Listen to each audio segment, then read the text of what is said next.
सम है to spherical conductors B and C having equal radii and carrying equal charges in them repel each other with a force F when kept apart at some distance.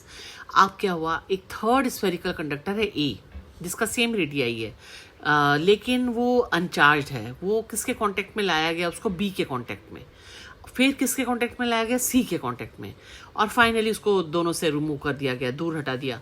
तो अब बताओ कि जो नया force of repulsion है between B और सी वो कितना होगा. ठीक है, तो सॉल्व करते हैं इसको. जो स्फेरिकल कंडक्टर्स हैं बी और सी, उनका सेम चार्ज है क्यू. ठीक है, तो इलेक्ट्रिक फोर्स कितना होगा उन दोनों के बीच में, फॉर्मूला लिख लिया आपने एफ का.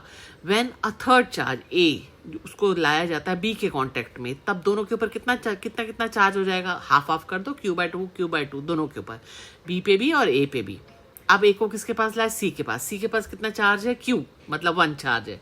अब ए के पास कितना चार्ज है, Q/2, तो Q/2 + Q/2 है ना, हाफ हाफ कर देंगे ना, तो कितना आ जाएगा दोनों के पास, 1.5 का आधा करोगे तो 3/4 Q. तो अब जो इलेक्ट्रिक फोर्स जो रिपल्शन का एक्ट करेगा बिटवीन बी एंड सी, वो क्या करेगा, Q/2 तो किसके ऊपर चार्ज है, बी के ऊपर, और 3/4 Q किसके ऊपर चार्ज है, सी के ऊपर.